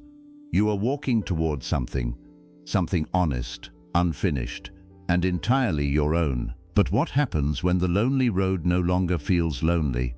What happens when you finally realize that the person you were searching for has been walking beside you all along? Chapter 7. The life that finally feels like yours. The realization does not arrive at the end of the road. It arrives while you are still walking. The person you were searching for was never waiting somewhere in the distance, perfectly healed and completely fearless. That person appeared each time you paused before giving an automatic yes. They appeared when you remained silent instead of explaining yourself to someone determined not to understand. They appeared when you honored a small desire with no audience, stayed beside yourself through loneliness, and refused to return to a place that required your disappearance. You were not searching for a hidden identity. You were building a relationship with yourself through every honest choice. This changes the meaning of finding yourself. It is not an attempt to return to who you were before life wounded you. That earlier version of you cannot be recovered exactly. They did not know what you know now. They had not survived the relationships, disappointments, compromises, and awakenings that shaped you. You are not meant to become untouched again. You are meant to become whole. Wholeness does not remove the marks left by your past. It gives those marks a place within a larger story. The years you spent seeking approval are no longer proof that you were weak. They become evidence of what you were trying to survive. The relationships in which you lost yourself are no longer only sources of regret. They become places where you learned what love must never require from you again. Even the life you borrowed was not entirely wasted. You developed patience, responsibility, awareness, and the ability to understand others. The problem was never that you cared. The problem was that your care excluded you. Now you are learning a different kind of love, one that allows generosity without self-erasure, loyalty without captivity, and connection without performance. This change is quieter than most people expect. You may imagine that transformation will make you feel powerful every morning, certain about every decision, and permanently free from old fears. But real transformation is not a life without difficult emotions. It is a new way of responding when those emotions return. You may still feel nervous before setting a boundary. The difference is that nervousness no longer makes the decision for you. You may still miss people who were wrong for you. The difference is that missing them no longer becomes a reason to return. You may still question your direction. The difference is that uncertainty no longer sends you searching for someone else to control your future. You have learned that discomfort can accompany a right decision. This understanding frees you from waiting for perfect confidence. You no longer need fear to disappear before you act. You move with fear beside you, allowing it to speak without giving it authority. Courage becomes less dramatic and more dependable. It appears when you choose honesty in an ordinary conversation. It appears when you do not laugh at the insult disguised as a joke. It appears when you stop pretending that you are satisfied with something that is slowly emptying you. It appears when you accept that your life may look confusing to people who never asked what it felt like to live inside it. Eventually, the changes that once required enormous effort become part of your character. You do not have to remind yourself to pause before answering, because you have learned that your time matters. You no longer prepare long defenses for every decision, because you understand that respect does not need to be begged for. You stop checking whether everyone is comfortable before allowing yourself to feel at peace. This is not selfishness. It is balance returning after years of leaning away from yourself. Adrian began noticing this balance several months after completing the table. His circumstances had not transformed overnight.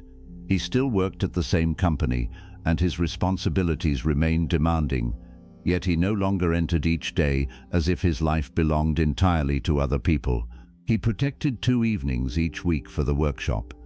He stopped accepting unnecessary weekend work and became more deliberate about the responsibilities he agreed to carry. Surprisingly, his performance did not collapse. With clearer limits, he became more focused. He completed what mattered without exhausting himself trying to prove that he could do everything. Some colleagues respected the change, others called him less committed. In the past, that judgment would have frightened him into overworking again. Now he could hear it without immediately absorbing it. He knew the difference between dedication and self-neglect. Dedication asks you to give honest effort to something meaningful. Self-neglect demands that you sacrifice your well-being so others never have to question your value. Dedication has limits because it is built to last. Self-neglect consumes everything and then blames you for becoming tired. Adrian had spent years believing exhaustion was proof of importance. Now he measured his work differently. He asked whether he was present, responsible, and honest. He stopped measuring his worth by how much discomfort he could silently endure. This new way of living created room for possibilities he could not see before. One of the people in his furniture course introduced him to the owner of a small cafe that needed several damaged chairs restored. The project was not glamorous, and the payment was modest. Still, Adrian accepted. For several weekends, his apartment became crowded with wood, tools, cloth, and unfinished pieces. He made mistakes. One chair had to be stripped and finished again because he rushed the process. Another required help from his instructor when the frame proved more damaged than it first appeared. Yet each difficulty deepened his attention rather than destroying his confidence. He was no longer trying to appear naturally gifted. He was allowing himself to become a beginner. That permission changed him. The crowd had trained him to pursue only what could protect his image. He had avoided activities that might expose incompetence because being respected mattered more than being curious. Now he understood that every meaningful skill begins with a period in which you are not impressive. A person who must always appear capable can never enter a new life. Adrian allowed himself to be uncertain, ask questions, and learn slowly. Each repaired chair carried evidence of imperfect effort. When the project was complete, the cafe owner placed the chairs near the front windows, where morning light fell across the restored wood. Adrian visited one afternoon and ordered coffee. Nobody in the room knew he had worked on them. Customers sat down without noticing the repaired joints or the hours spent sanding beneath each seat.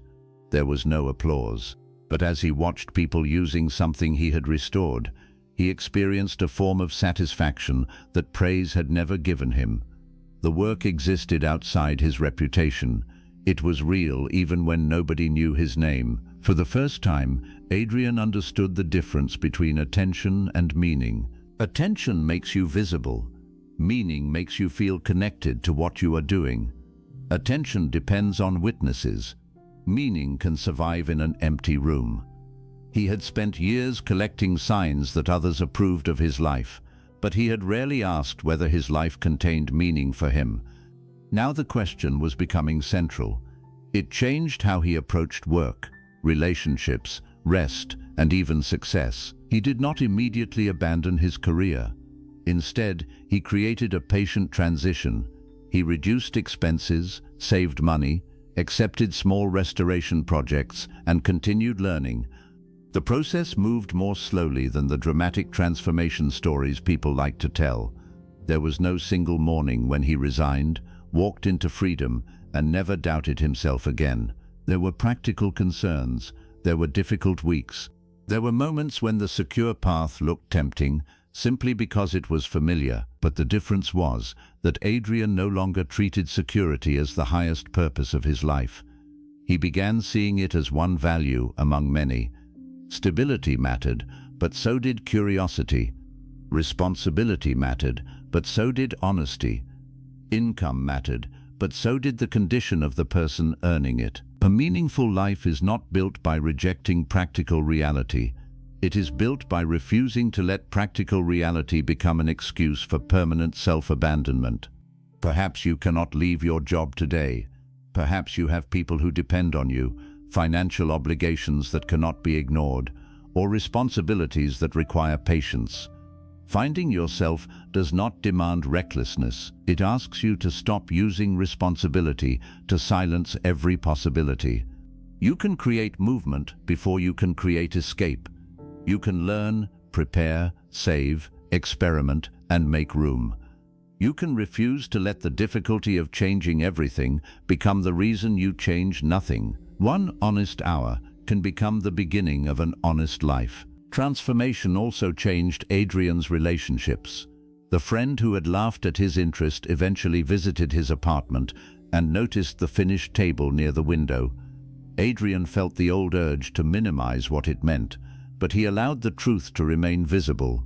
He explained that the work mattered to him and that the laughter had made him feel foolish. His friend became quiet. He had not understood the effect of the joke. After a moment, he admitted that Adrian's change unsettled him because it forced him to question his own choices. The conversation did not end with perfect agreement, but it became honest. Their friendship continued in a different form, one in which Adrian no longer carried all the discomfort alone. This will happen in some relationships. Once you stop performing, the other person may become capable of meeting you more truthfully. They may need time to understand your boundaries. They may make mistakes, listen and adjust. A healthy relationship does not require perfection. It requires the willingness to repair. Other relationships will not make that journey with you. Some people will continue demanding the old arrangement. They will interpret every boundary as rejection and every independent decision as betrayal. No explanation will satisfy them, because the problem is not that they misunderstand your words. The problem is that they disagree with your right to choose. You may need to accept that certain people can remain in your memories but not in your daily life. This acceptance is painful, yet it carries a different kind of peace. You stop waiting for the conversation that will finally make them understand. You stop reopening the wound to see whether it still hurts. You no longer require their agreement to confirm what the experience taught you. Closure becomes something you give yourself. It is the moment you stop asking the past to become different. You accept what happened, what it cost, and what it revealed. Acceptance does not mean approval. It means that you no longer make your future wait for an apology, explanation, or return that may never come. Your energy stops traveling backward. The mind may still revisit certain memories, but you no longer build a home inside them. You let the past become a teacher instead of a destination. You carry the lesson and release the need to repeat the pain. This is how the lonely road begins to feel less lonely. You are no longer surrounded by the ghosts of every relationship you could not save. You become present enough to recognize the people who are actually beside you. They may be fewer than before, but their presence feels different. You do not have to shrink to maintain it. You can speak honestly without preparing for punishment. Silence feels comfortable rather than threatening. Your success does not become a competition, and your pain does not become entertainment. These relationships show you that belonging was never the problem. The problem was belonging at the cost of yourself. You were not meant to reject the crowd forever. You were meant to become strong enough to enter any crowd without handing it your identity. This is the final purpose of walking alone. You learn how to stand beside others without leaning so heavily that you collapse when they move. You can participate without performing, love without begging, and listen without surrendering your judgment. You stop choosing between isolation and self-erasure because you discover a third possibility: connection with boundaries. That possibility transforms the way you recognize love. You no longer feel drawn only to people who make you prove yourself. You become less impressed by intense attention that disappears without warning. Consistency begins to feel more valuable than excitement. Respect becomes more attractive than pursuit. You are no longer asking who can distract you from your emptiness. You are asking who can share the life you are already learning to inhabit. This shift may change friendships, partnerships, and communities. It may also change how you treat the people already in your life. When you stop depending on them to define you, you place less pressure upon them. You no longer need constant reassurance, perfect understanding, or agreement on every decision. You can let people be separate from you. Their mood does not automatically become your responsibility. Their different opinion does not become a threat. Their need for space does not always mean rejection. You become capable of loving with an open hand because you are no longer using closeness to escape yourself. Independence and intimacy stop being enemies. The strongest relationships are not formed by two incomplete people attempting to consume each other's loneliness. They are formed by people willing to know themselves, communicate honestly, and remain responsible for the lives they bring into the connection. This does not make relationships easy. It makes them real. There will still be conflict. You will still misunderstand and be misunderstood. You will sometimes become afraid and return briefly to old habits. You may over-explain, seek reassurance, or agree when you wanted to pause. Transformation does not mean you never repeat an old pattern. It means you recognize the pattern sooner and return to yourself more quickly. In the past, one act of self-betrayal might have become several years. Now you notice the discomfort, examine what happened, and repair the relationship within. You do not use one mistake as permission to abandon the entire journey. You know the road home. This knowledge creates a quiet confidence that does not need to announce itself. You no longer enter every room asking whether you belong. You observe whether the room belongs in the life you are building. That single change reverses the old question. Instead of asking whether people approve of you, you ask whether their values deserve your closeness. Instead of asking whether an opportunity makes you look successful, you ask what kind of person it requires you to become. Instead of asking whether leaving will disappoint someone, you ask what remaining is doing to your spirit. You stop living as if the world is interviewing you for permission to exist. Your presence becomes a choice rather than a request. This affects even the smallest parts of your day. You wake with less resistance because your time contains something that belongs to you. You stop needing constant distraction because silence no longer exposes only emptiness. You begin enjoying ordinary moments without immediately turning them into content, achievement, or evidence for someone else. A quiet meal can be enough. A walk can remain unseen. A project can matter before it succeeds. Your life begins moving at the speed of experience instead of the speed of performance. The crowd may continue rushing toward whatever it has been told to want. It may measure people by income, status, relationships, appearance, or visibility. You can understand those measures without allowing them to become your only measures.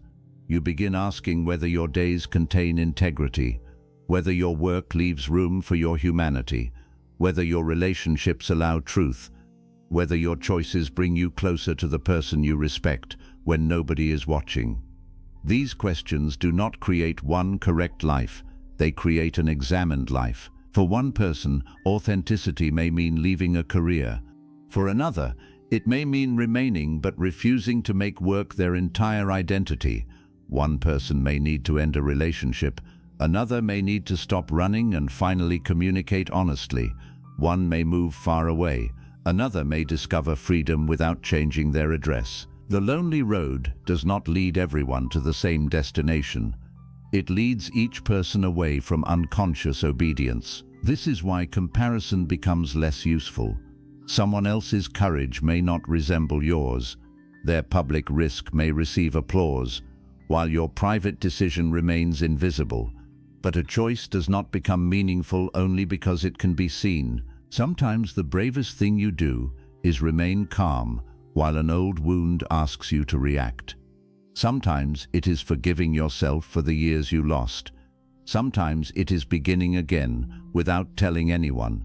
Sometimes it is accepting a simple life after spending years chasing an impressive one. The crowd understands what can be displayed. Your soul understands what it costs to become honest. Do not underestimate the life that grows from invisible decisions. Every time you keep a promise to yourself, the inner ground becomes firmer. Every time you tolerate someone's disappointment without collapsing, your freedom becomes more stable. Every time you choose a relationship where you can remain whole, you teach your heart that love does not have to feel like losing yourself. One day, the choices that once felt frightening begin to feel natural. You decline without hatred. You leave without needing revenge. You stay without feeling trapped. You love without begging. You speak without rehearsing every possible reaction. The crowd has not disappeared. Its voice simply no longer sounds like your own. This may be the most important transformation of all. You can hear expectations without confusing them with commands. You can observe trends without building your identity from them. You can receive advice without handing over your future. The world continues speaking, but there is finally enough space inside you to answer. Your answer will change as you grow. Finding yourself does not mean constructing a fixed identity and defending it forever. You are alive, and living things change. You will outgrow goals, revise beliefs, discover new desires, and release versions of yourself that once felt essential. The difference is that change will no longer be forced by the need to belong. It will emerge from attention, experience, and truth. You stop asking who you are as if there is one hidden sentence you must discover. You begin asking whether you are present in the life you are living. Presence is the real return. It is noticing when your body is tired before resentment takes over. It is hearing your no before your mouth gives another empty yes. It is recognizing joy before you dismiss it as impractical.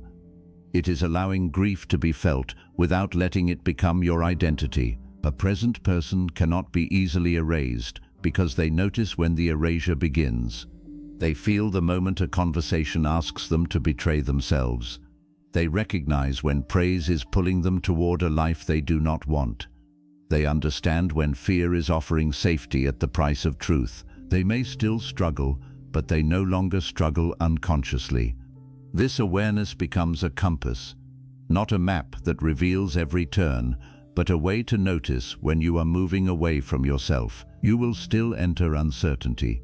You will still face roads nobody can explain, yet you no longer need the crowd to guarantee where every path will lead. You trust your ability to respond to what you find. Adrian eventually negotiated a reduced role at work. The decision lowered his income and slowed the professional path others had once celebrated. Some people could not understand why he would step away from a future they considered successful. But Adrian knew that he was not moving backward. He was making room. The additional time allowed him to accept more restoration projects, deepen his skills, and build relationships with people who cared about craftsmanship. He did not know whether the work would ever replace his previous career completely. For the first time, uncertainty did not make the life meaningless. He was no longer postponing aliveness until success was guaranteed. One Sunday, nearly a year after the first quiet afternoon by the window, Adrian sat at the table he had restored. Several repaired chairs stood nearby, waiting to be delivered. His phone was silent, but the silence did not accuse him. He looked around the room and understood that very little of what had changed would impress the person he used to be. His title was smaller, his income was temporarily lower, his circle was quieter, his future was less certain. Yet the life around him felt unmistakably his. That feeling could not be measured from outside. It existed in the absence of performance. He no longer woke each morning to maintain an identity built for other people. His days contained decisions he had considered, work he had chosen, relationships he could enter without disappearing, and silence he no longer needed to escape. He had not found a perfect life. He had found himself present within an imperfect one. Perhaps this is what you have been searching for as well. Not a life in which nobody leaves, nothing fails, and every choice feels certain, but a life you do not have to abandon yourself to survive. A life where your peace is not borrowed from someone else's approval. A life where love does not require begging. A life where discipline protects what matters instead of punishing you for being human. A life where solitude is not an empty punishment, but a place you can return to for clarity. This life is not waiting for you beyond some distant transformation. Its foundation is already being built through the next honest choice. You do not need to know every step. You need to stop walking in directions that require you to become absent. You do not need everyone to understand. You need to understand why your truth deserves a place in your decisions. The lonely road does not promise that you will never feel alone again. It promises something more valuable. You will no longer use loneliness as a reason to betray yourself. You may still enter crowded rooms, build relationships, accept guidance, and become part of communities, but you will enter them differently. You will carry your identity with you instead of leaving it at the door. You will know that belonging is beautiful only when the person who belongs is still present. And if a place demands your silence, your dignity, your purpose, or your inner peace as the entrance fee, you will recognize the cost. You will have the strength to turn away, even if the road outside is quiet, because quiet no longer means empty. It means you can hear your own footsteps. It means your life is no longer being decided by voices moving in another direction. It means the person who once disappeared into the crowd has finally become visible, not to everyone perhaps, but to the one person whose recognition can never again be replaced: you. The question that followed you from the beginning was never asking you to invent a more impressive identity. It was asking what would remain when you stopped performing for acceptance. Now the answer is close enough to feel. It is in the boundary you kept, the silence you survived, the dream you protected, and the life you are learning to choose without applause. You did not leave the crowd because you hated people. You left because you could no longer hear yourself among them.